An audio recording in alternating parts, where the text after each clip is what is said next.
ओम शांति। आप सब भाई और बहनों को ये जो मुरली है, इस मुरली से हम कंचन बनते हैं, यानी पावन बनते हैं। आत्मा भी पावन और शरीर भी पावन, क्योंकि इसी मुरली से हम मनुष्य से देवता बनते हैं। तो आज बाबा ने कहा 26/7/2024, मीठे बच्चे, यह अनादि ड्रामा फिरता ही रहता है, टिक टेक होती रहती है, इसमें एक का पार्ट न मिले दूसरे से। इसे यथार्थ समझकर सदा हर्षित रहना है। यानी क्या, क्यों इनको समाप्त करना है, क्योंकि हर आत्मा का पार्ट अलग है। प्रश्न की युक्ति से तुम सिद्ध कर बता सकते हो कि भगवान आ चुका है। उत्तर है, किसी को सीधा नहीं करना कि भगवान आया हुआ है। ऐसा कहेंगे तो लोग हंसी उड़ाएंगे, टीका करेंगे, क्योंकि आजकल अपने को भगवान कहलाने वाले बहुत हैं। इसलिए तुम युक्ति से पहले दो बाप का परिचय दो, एक हद का, दूसरा बेहद का बाप। हद के बाप से हद का वर्षा मिलता है, अब बेहद का बाप बेहद का वर्षा देते हैं, तो समझ जाएंगे। ओम शांति। रूहानी बाप बेट रूहानी बच्चों को समझाते हैं। सृष्टि तो यही है, बाप को भी यहाँ आना पड़ता है समझाने के लिए। मूल वतन में तो नहीं समझाया जाता है, स्थूल वतन में समझाया जाता है। बाप जानते हैं बच्चे सब पतित थे, कोई काम के नहीं रहे, इस दुनिया में दुख ही दुख है। बाप ने समझाया है, अभी तुम इसे सागर में पड़े हो, यानी पति दुनिया में। आसुल में तुम क्षीर सागर में थे, विष्णुपुरी को क्षीर सागर कहा जाता है। अब क्षीर का सागर तो यहाँ मिल न सके तो तालाब बना दिया है, वहां तो कहते दूध की नदियां बहती हैं। गाय भी वहाँ फर्स्ट क्लास नामी ग्रामी है। यहाँ तो मनुष्य बीमार हो पड़ते हैं, वहाँ तो गाय भी कभी बीमार नहीं पड़ती, फर्स्ट क्लास होती है। जानवर आदि कोई बीमार नहीं होते। यार वहाँ में बहुत फर्क है। यहाँ बाप ही आकर बताते हैं, दुनिया में दूसरा कोई जानता नहीं। तुम जानते हैं पुरुषोत्तम संगम युग है, जबकि बाप आते हैं सबको वापिस ले जाते हैं। तुम जानते हैं पुरुषोत्तम संगम युग है, जबकि बाप आते हैं। बाप कहते हैं जो भी बच्चे हैं, कोई अल्लाह को, कोई गॉड को, कोई भगवान को पुकारते हैं, मेरे नाम तो बहुत रख दी। अच्छा बुरा जो आया सो नाम रख देते हैं। अब तुम बच्चे जानते हो बाबा आया हुआ है। दुनिया तो यह समझ न सके, समझेंगे वही जिन्होंने 5000 वर्ष पहले समझा है। इसलिए गाय ने कोटों में कोई, कोई में भी कोई, मैं जो हूँ जैसा हूँ, बच्चों को बच्चे को क्या सिखलाता हूँ वो तो तुम बच्चे जानते हो, और कोई समझ न सके ये भी तुम जानते। हम कोई साकार से नहीं पढ़ते हैं, निराकार पढ़ाते हैं। मनुष्य जरूर मूंझेंगे, निराकार तो ऊपर में रहते, वह कैसे पढ़ाएंगे। तुम निराकार आत्मा भी ऊपर में रहते, फिर इस तक पर आती हो। यह तख्त विनाशी है, यानी शरीर विनाशी है। आत्मा तो अकाल है, वह कभी मृत्यु को नहीं पाती, शरीर मृत्यु को पाता है। यह है चैतन्य तख्त। अमृतसर में अकाल तख्त है ना, वह तख्त है लकड़ी का। उन विचारों को पता नहीं, अकाल तो आत्मा है जिसको कभी काल नहीं खाता। अकाल मूर्त आत्मा एक शरीर छोड़ दूसरा लेती है, उनको भी रथ तो चाहिए ना। निराकार बाप को जरूर रथ चाहिए मनुष्य का, क्योंकि बाप है ज्ञान का सागर, ज्ञानेश्वर। अब ज्ञानेश्वर नाम तो बहुत हो गया, अपने को ईश्वर समझते ना, सुनाते भक्ति के शास्त्रों की बातें, नाम रखाते ज्ञानेश्वर, अर्थात ज्ञान देने वाला ईश्वर। वह तो ज्ञान सागर चाहिए, उनको गॉड फादर कहा जाता है। यहाँ तो ढेर भगवान हो गए। जब बहुत ग्लानि हो जाते हैं, बहुत गरीब हो जाते, दुखी हो जाते हैं, तभी बाप आते हैं। बाप को कहा जाता गरीब निवाज। आखिर वह दिन आता है जो गरीब निवाज बाप आते हैं, परम धाम से यहाँ आते हैं। बाबा ने कहा बच्चे भी जानते हैं बाप आकर स्वर्ग की स्थापना करते हैं, वहां तो अथाह धन होता है, पैसे कभी गिने नहीं जाते। यहाँ हिसाब निकालते हैं, इतने अरब खरब खर्चा हुआ, वहाँ ये नाम ही नहीं, अथाह धन रहता है। अभी तुम बच्चों को मालूम पड़ा है बाबा आया हुआ है हमको अपने घर ले जाने के लिए। बच्चों को अपना घर भूल गया, भक्ति मार्ग के धक्के खाते रहते हैं।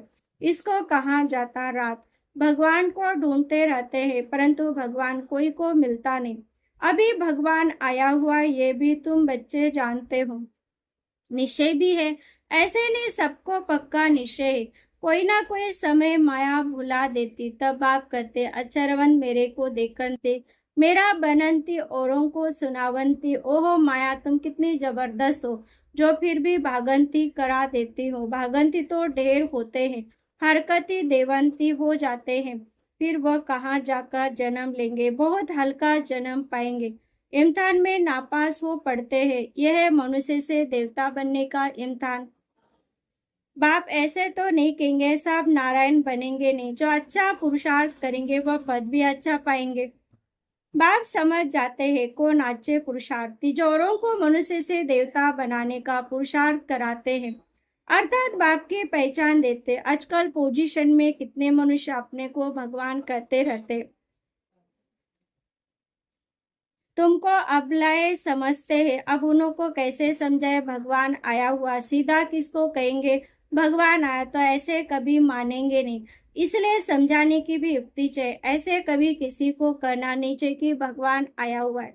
उनको समझाना है तुम्हारे दो बाप है, एक है पारलौकिक भेद का बाप, दूसरा लौकिक हाथ का बाप। अच्छी रीति परिचय देना चाहिए, जो समझे कि ये ठीक कहते हैं। बाकी तुम सिर्फ कहेंगे भगवान आया हुआ है। सत्युग में तो समझाना नहीं होता, समझाना तब पड़ता है जब बाप आकर शिक्षा देते हैं। सुख में सिमरन कोई नहीं करते, दुख में सब करते हैं। तो उस पारलौकिक बाप को ही कहा जाता, दुख हरता सुख करता। दुख से लिबरेट कर गाइड बन फिर ले जाते अपने घर स्वीट होम। उनको कहेंगे स्वीट साइलेंस होम। वहां हम कैसे जाएंगे ये कोई नहीं जानते, न रास्ता न रचना के आदि मध्य अंत को जानते हैं। तो पहले पहले बाप का परिचय देना चाहिए। वह निराकार बाप है, उनको परम पिता भी कहा जाता है। परम पिता अक्षर राइट है और मीठा है। श्री भगवान ईश्वर करने से वर्षे की खुशबू नहीं आती। तुम परम पिता को याद करते हो तो वर्षा मिलता है, बाप है ना। ये भी बच्चों को समझाया। सत्युग है सुखधाम, स्वर्ग को शांति धाम नहीं कहेंगे। शांति धाम जहाँ आत्माएं रहती है, बिल्कुल पक्का करो, क्योंकि वह है शांति धाम जहाँ आत्माएं रहती। बाप कहते हैं बच्चे तुमको ये वेद शास्त्र आदि पढ़ने से कुछ भी प्राप्ति नहीं होती। शास्त्र पढ़ते भी है भगवान को पाने के लिए। भगवान कहते मैं किसको भी शास्त्र पढ़ने से नहीं मिलता, मुझे यहाँ बुलाते आकर इस पति दुनिया को पावन बनाओ। ये बातें कोई समझते नहीं, पत्थर बुद्धि है ना। स्कूल में बच्चे नहीं पढ़ते तो कहते हैं ना कि तुम तो पत्थर बुद्धि हो। सतीक में ऐसे नहीं कहेंगे, पारस बुद्धि बनाने वाला है परम पिता बेहद का बाप। इस समय तुम्हारी बुद्धि है पारस, क्योंकि तुम बाप के साथ हो। सेकंड बाय सेकंड सतीक में एक जन्म भी इतना जरा फर्क जरूर पड़ता है। 1250 वर्ष में 2 कला कम होती है। सेकंड बाय सेकंड 1250 वर्ष में कला कम होती जाती। तुम्हारा जीवन इस समय एकदम परफेक्ट बनता है, जबकि तुम बाप मिसल ज्ञान का सागर, सुख शांति का सागर बनते, सब वर्षा ले लेते हो। बाप आते वर्षा देने। पहले पहले तुम शांति धाम में जाते हो, फिर सुख धाम में जाते हो। शांति धाम में तो है ही शांति, फिर सुख धाम में जाते हो, वहां अशांति की जरा भी बात नहीं। फिर नीचे उतरना होता है, मिनट बाई मिनट तुम्हारी उतराई होती है। नई दुनिया से पुरानी होती रहती है। तब बाबा ने कहा था हिसाब निकालो, 5000 वर्ष में इतने मास इतने घंटे, तो मनुष्य वंडर खाएंगे। हिसाब तो पूरा बताए, एक्यूरेट हिसाब लिखना चाहिए, इसमें जरा भी फर्क नहीं पड़ सकता। मिनट बाय मिनट टिक टिक होती रहती है। सारा रील रिपीट होता है, फिरता फिरता फिर रोल होता जाता है, फिर वही रिपीट होगा। यह ह्यूमन रोल बड़ा वंडरफुल है। इनका माप आदि नहीं कर सकते। सारी दुनिया का जो पाठ चलता है टिक टिक होती रहती है, एक सेकंड न मिले दूसरे से, ये चक्र फिरता रहता, वो होता है हद का ड्रामा, ये है बेहद का ड्रामा। आगे तुम कुछ भी नहीं जानते थे कि अविनाशी ड्रामा है। बनी बनाई बन रही, जो होना है वही होता है, नई बात नहीं। अनेक बार second by second drama repeat होता आया है और कोई ये बातें बातें समझा न सके। पहले पहले तो बाप का परिचय देना, बेहद का बाप बेहद का वर्षा देते, उनका एक ही नाम शिव है। बाबा कहते मैं आता ही तब हूँ जब अति धर्म ग्लानि होती, इसको कहा जाता घोर कलयुग। यहाँ बहुत दुख है। कोई है जो कहते ऐसे घोर कलयुग में पवित्र पवित्र कैसे रह सकते, परंतु उनको ये पता नहीं कि पावन बनाने वाला कौन है। बाप ही संगम पर आकर पवित्र दुनिया स्थापन करते हैं। वहाँ स्त्री पुरुष दोनों पवित्र रहते हैं, यहाँ दोनों अपवित्र है। यह है ही अपवित्र दुनिया। ये पवित्र दुनिया स्वर्ग हेवन, यह है दोजख नरक हेल।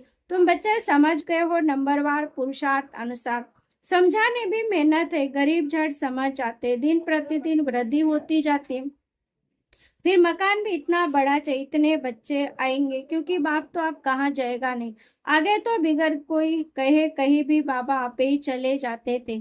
अभी तो बच्चे यहाँ आते रहेंगे, ठंडी में भी आना पड़े, प्रोग्राम बनाना पड़ेगा, फलाने फलाने समय पर आओ, फिर भीड़ नहीं होगी। सभी इकट्ठे एक ही समय तो आ न सके, बच्चे वृद्धि को पाते रहते हैं। यहाँ छोटे छोटे मकान बच्चे बनाते, वहां तो ढेर मिलके महल मिलेंगे। ये तो तुम बच्चे जानते, पैसे सब मिट्टी में मिल जाएंगे।